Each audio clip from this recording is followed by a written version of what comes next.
Hello, আসসালামু আলাইকুম বন্ধুরা, কেমন আছো তোমরা সবাই? আশা রাখছি সবাই ভালো আছো। আমিও আলহামদুলিল্লাহ ভালো আছি। আর এখানে আমি রান্না-বান্না করতেছি আমার বাবার জন্য, কারণ আজকে আমার বাসায় আমার বাবা আসবে। তো এখানে পোলাও রান্না করেছি, গরু মাংস রান্না করেছি, রূপচাঁদা মাছটাকে ম্যারিনেট করে রেখেছি। আর ইলিশ মাছ ফ্রাই করব, সেই সাথে ইলিশ মাছের যে মাথা লেজ সেটা দিয়ে হচ্ছে ধুন্দুলের একটা কারি করব। কারণ আমার বাবা হচ্ছে পোলাও মাংস তেমন একটা পছন্দ করে না, উনি হচ্ছে সাদা ভাত সাথে হচ্ছে সবজি বা মাছ এই টাইপের জিনিস খেতে পছন্দ করে। তো এখানে ইলিশ মাছগুলোকে আমি ম্যারিনেট করে রেখেছি, আর এদিকে রান্নাবান্নাগুলো করে নিচ্ছি। আর এদিকে সাইফা হচ্ছে তার নানার সাথে অনেক রাগ, কারণ সে প্রতিদিন ভিডিও কলে তার নানা ভাইকে আসতে বলে, তার নানা ভাই আসে না। তো আজকে এতদিন পর কেন আসছে এর জন্য মূলত সে কথাই বলবে না।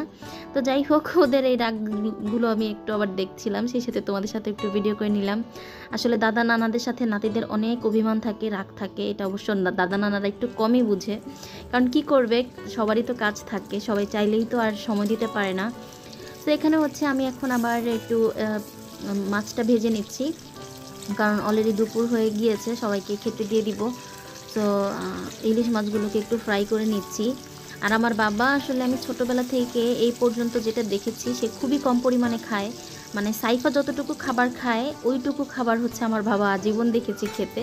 খুব বেশি খেতে পারে না, বা আমাদের মতো এত ফুডিজ না, তো অল্পই খায়। তো এই জন্য মূলত চিন্তা করছিলাম যে কোনটা খেতে পছন্দ করে। আর এদিকে ডাল রান্না করেছি, আম ডাল।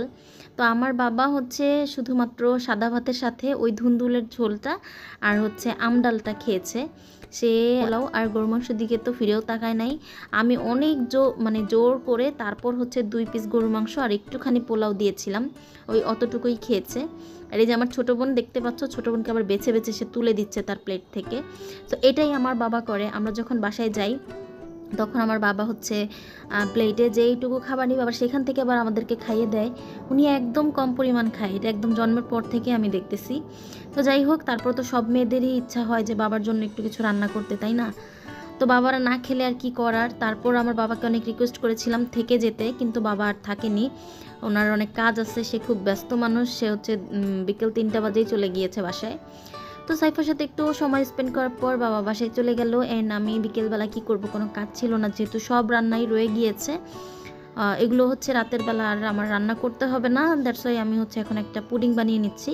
কারণ ইদানিং সাইফার জন্য যেই মিল্কটা রাখা হয় বাসায়, ও 1 গ্লাসের মতো খায়, বাকি মিল্কটা আর কি থেকে যায়। তো এরকম দেখা যায় যে দুধটা হচ্ছে তেমন খাওয়া হয় না, ইভেন বাসায় জমতে জমতে প্রায় অনেকখানি জমে গিয়েছে। সো এটা দিয়ে কি করব, যদি খেয়ে না ফেলা হয় তাহলে তো এটা নষ্ট হয়ে যাবে। এই জন্য আমি একটা পুডিং বানিয়ে নিলাম। 1 কেজি দুধকে হাফ কেজি করে তারপর পুডিংটা বানিয়ে নিয়েছি। আর আমি সবসময় এরকম হাঁড়িতে পুডিং বসাই, চুলার মধ্যে মনে হয় পুডিংটা ভালো হয়। তো এই তো পুডিংটা দেখতেই পাচ্ছ কত বড় হয়েছে, সুন্দর হয়েছে। এটাকে এখন আমি বের করে নিচ্ছি। তো আমি টোটাল 3 কেজি দুধ বের করেছি, বাকি 2 কেজি রেখে দিয়েছি। ওইটা দিয়ে আরেকটা জিনিস বানাবো, সেটা তোমরা একটু পরেই দেখতে পাবে যে আমি ওইটা দিয়ে কী বানাবো। তো এখানে এখন পুডিংটাকে হচ্ছে আমি সাইডটা একটু কেটে তারপর হচ্ছে প্লেটে ঢেলে নিব। আর আমি হচ্ছে চুলা থেকে বের করার পর এটাকে ফ্রিজে রেখে দিয়েছিলাম 2 ঘন্টার মতো। সো 2 ঘন্টার মধ্যে এটা ভালো মতন একদম সেট হয়ে গিয়েছে। তারপর হচ্ছে ফ্রিজ থেকে বের করে নিচ্ছি। এটা আমি সবসময় করি, দই বসালেও এই কাজটা করি, হয়ে গেলে আবার সেটাকে ফ্রিজে সেট হতে দেই। ইভেন পুডিং বানালেও একই কাজ করি। তো এই তো পুডিংটা খুব সুন্দর মতো সেট হয়েছে। আর আমি ক্যারামেলের ভাগটা একটু বেশি করে করেছিলাম, চিনিটা বেশি দিয়ে, যার জন্য দেখতে অনেক সুন্দর হয়েছে, দেখতেই পাচ্ছ। আর খেতেও কিন্তু অনেক মজা হয়েছিল। আর কাইন্ড ইনফরমেশন এটা একটু জানিয়ে দেই, এই পুডিংটা কিন্তু খাওয়ার পর আমার ওজন বেড়ে গিয়েছিল। কারণ এইটা হচ্ছে আমি এক পিস হচ্ছে এখন সাইফাকে খাইয়ে দিব, ইভেন আমিও একটু খেয়েছিলাম। রাতের বেলা বাকি পুডিংটা আমরা বাসার সবাই মিলে শেষ করে ফেলেছিলাম। পরের দিন সকালবেলা জিমে গিয়ে দেখি ওজন বেড়ে গেছে আরও 1 কেজি। তো এই যে সারা সপ্তাহ কষ্ট করে ওজনটাকে কমাই, আমার মনে হয় আমার এই যে খাওয়া দাওয়ার কারণে, আনহেলদি ফুড খাওয়ার কারণে সেটা আবার মানে হয়ে যায়, বেড়ে যায়। তো কি হয় বলো, একদিক দিয়ে কমাই আর একদিক দিয়ে বাড়াই। তো এই তো পুডিংটা এখন খাওয়া শেষ করে তারপর হচ্ছে বাকি যে 2 কেজি দুধ বের করে রেখেছিলাম সেটা এখন চুলায় নিয়ে গেলাম। এখানে চুলার মধ্যে হাঁড়িতে টোটাল 2 কেজি পরিমাণ দুধ নিয়ে নিয়েছি। এইটা দিয়ে হচ্ছে আমি এখন মোজারেলা চিজ বানাবো। চিন্তা করলাম ফ্রিজে রেখে দিলে গরমে মিল্কটা এমনিতেও নষ্ট হয়ে যাবে, তখন আর খাওয়ার উপযোগী থাকবে না। আর যেহেতু বাজার থেকে অনেক টাকা দিয়ে মোজারেলা চিজ কিনে আনতে হয়, সেক্ষেত্রে বাসায় যেহেতু মিল্ক আছেই, সো এটা দিয়ে কেননা আমি একটু চিজ বানিয়ে নিই। তো এখানে আমি ভিনেগার দিয়ে দিলাম। এটা দুধটাকে ফার্স্টে কুসুম গরম করে নিয়েছি, তারপর হচ্ছে ভিনেগারটা দিয়েছি। তবে আমি এখানে ছোট্ট একটা ভুল করেছি, সেটা হচ্ছে আমি ভিনেগারটা এক জায়গায় দিয়েছি, ভিনেগারটা তোমরা একটু পুরো মিল্কটাতে ছড়িয়ে দিবে, একটু একটু করে দিবে আর নাড়বে। আমি কিন্তু এটা ফুল একটা রেসিপি তোমাদের সাথে শেয়ার করেছি। তো একটু পর আমি অবশ্য আরও অল্প কিছু 1 টেবিল চামচের মতন ভিনেগার পুরো মিল্কটাতে ছড়িয়ে দিয়েছি। তারপর হচ্ছে ঢাকনা দিয়ে ঢেকে রেখেছিলাম 15 মিনিটের মতো। 15 মিনিট পর ঢাকনা খুলে দেখি যে চিজটা পুরাটাই এরকম আলাদা হয়ে গিয়েছে। তো দেখো চিজটা কত সফট অ্যান্ড নরম হয়েছে, একদম পারফেক্ট হয়েছে। যাই হোক, এখন আমি এটাকে একটা স্ট্রেনারে রেখে দিচ্ছি। তো যতটুকু চিজ বের হয়েছে আমার 2 কেজি দুধ থেকে আমি কিন্তু পুরাটাই এখন স্ট্রেনারে তুলে নিব। আর বাকি যে পানিটা আছে ওইটা কিন্তু ফেলে দেওয়া যাবে না, ওইটাও আমাদের কাজে লাগবে। তো ওই পানিটাকে হচ্ছে চুলার উপর একটু জালে বসিয়ে দিব, মানে গরম করে নিব আর কি। আর সেই গরম করা পানিটার মধ্যে একটুখানি লবণ অ্যাড করে দিব, এতে করে চিজের টেস্টটা ভালো আসে আর কি। তো এই তো 1 চামচ পরিমাণ লবণ দিয়ে একটু নাড়াচাড়া করে তারপর চুলাটা জ্বালিয়ে দিব।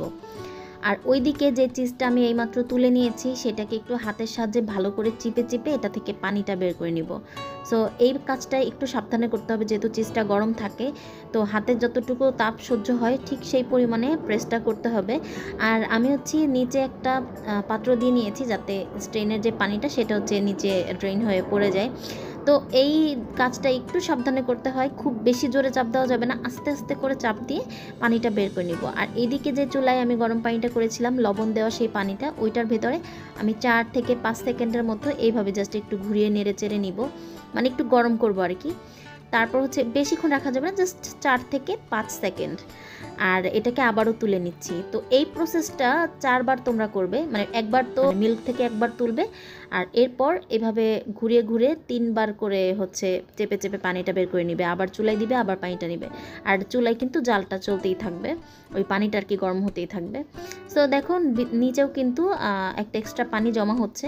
সো হাতে যতটুকু সহ্য হচ্ছে আমি এইভাবে করে করে প্রসেসিং করে করে ঠিক 3-4 বারের মতো এটাকে ভালো মতো গরম করে তারপর চেপে পানিটা বের করে নিয়েছি।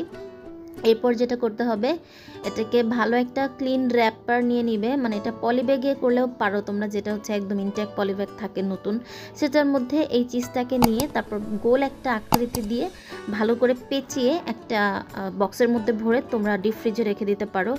তবে সেটা একটু স্টে করতে হবে, 2-3 ঘন্টা পর তোমরা বের করে দেখবে যে চিজটা কিন্তু রেডি।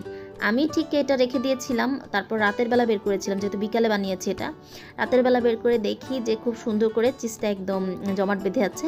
আর এই চিজটা দিয়ে কিন্তু নেক্সট টাইম তোমাদেরকে পাস্তা অথবা পিৎজা বানিয়ে তারপর দেখাবো। আর এই যে রাতের বেলা আমার যেটা সবসময় ক্রেভিং হয় আইসক্রিমের, এখন আমি বসে বসে আইসক্রিম খাচ্ছি। আর এই ছিল আমার আজকে সারাদিনের ব্লগ। কেমন লাগলো তোমাদের কাছে জানাতে ভুলো না। আজ এখানেই বিদায় নিয়ে নিচ্ছি। আল্লাহ হাফেজ, আসসালামু আলাইকুম।